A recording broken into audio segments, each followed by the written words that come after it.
We started off talking about an ecological crisis. Let's begin to formulate a direction here.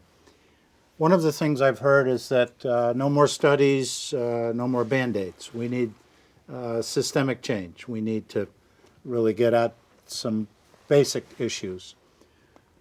One is industrial agriculture. That's one. What would be some other basic things we want to take a look at? I heard Paul just say time's running out.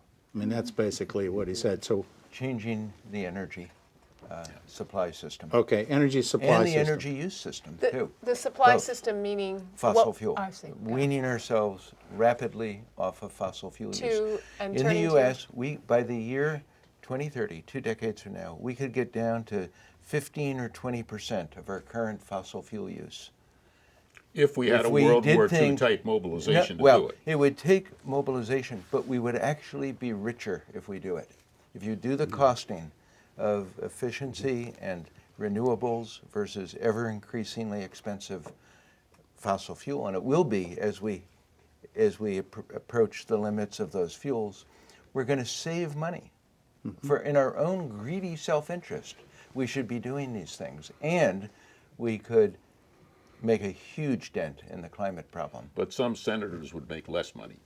Yeah. Rod? Peter, just in the spirit of bringing things together a little bit, we've heard a lot of problems talked around the table: food, water, energy, population.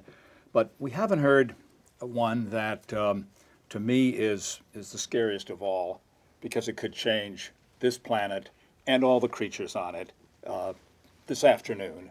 And that's one that, of course, Paul knows, because he helped write the book Nuclear Winter. And it's nuclear warfare. This, to me, is the 800-pound gorilla on all this.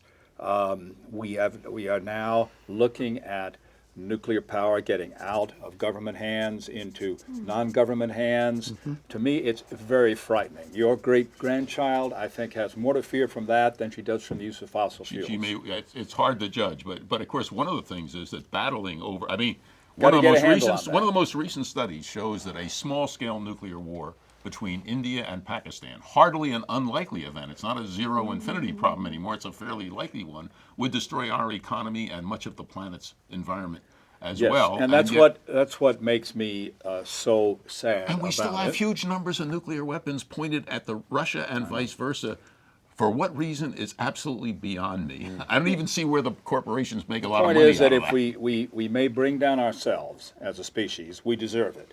But the rest of the life that inhabits My the planet... great-granddaughter does not deserve it. She's a member, perhaps, of the wrong team. But I'm worried about the great-granddaughter, the elk people, of the salmon people, of the tiger people. They're going to come down, too. And as you and Carl Sagan and others pointed out, everything's going to come down. Read Cormac McCarthy's The Road if you want to really be scared. But isn't that how it always That's where the fear is. That, and it's an environmental fear. yes, I mean, that's one that we created, just as we did with the oil problem in the Gulf. But the irony is that not only is there more likelihood that we'll have a nuclear war because as resources dwindle and more people are fighting over land and such like that, but also a lot of environmentalists are calling for nuclear power plants because they feel that it will help global warming. What do you think about that? I don't think we need to go that route, and actually the nuclear route is more expensive than the wind and solar I'm hopeful that finances will keep it from doing it. In other words, there's a lot of great talk about it, but when the issue comes, are you going to put your money into it? Different. Yeah. The French, of course, think we're nuts about that. That they power 80% of their economy by the old-fashioned nukes. I'm looking forward to the new kind of nukes. I'm looking forward to something very different out there that may change all that, but that might be a century ahead. We talked about the interconnection of the problems, and I think that a world in which we've wrecked the environment is a world less worth saving, and therefore one more likely to end up igniting in a nuclear war.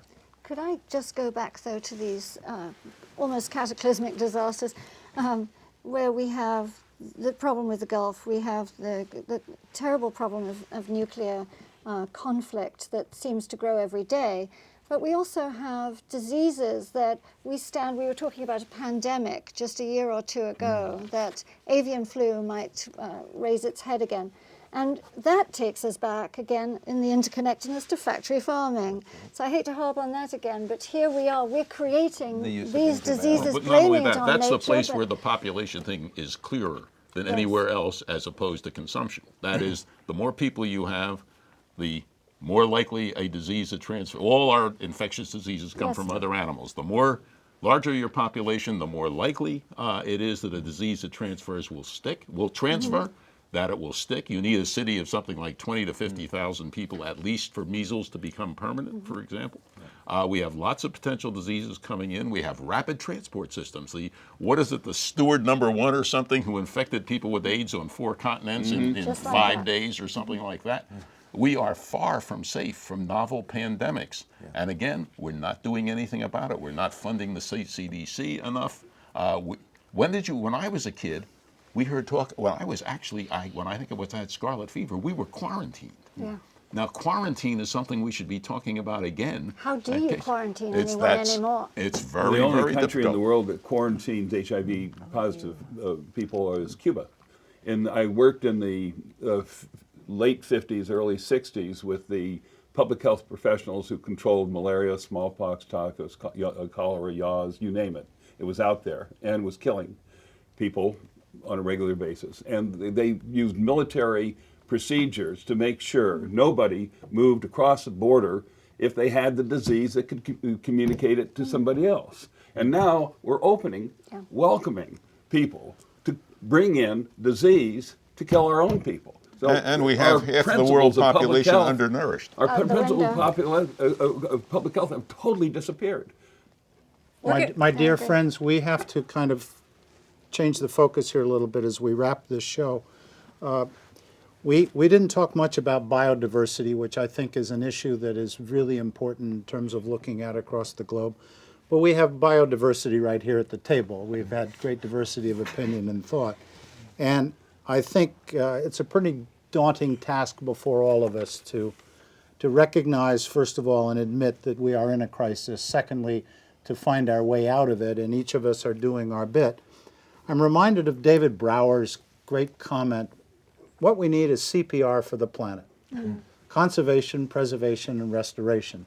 CPR brings our heart back, and we need to help in the metanoia, a change of heart, among all of us. And those of you who have joined us today for this wonderful, provocative opportunity to listen to some great minds and wonderful people, hopefully each one of us are inspired to take a look at how we can make a difference individually, because none of us here are giving up.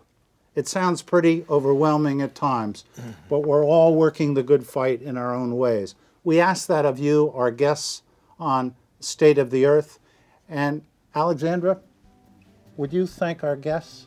Thank you so much for coming today and talking so candidly and honestly about the issues that we face. And thank you, Peter. Thank you, Alexandra. We've taken a little pulse of the planet, and we're going to continue on.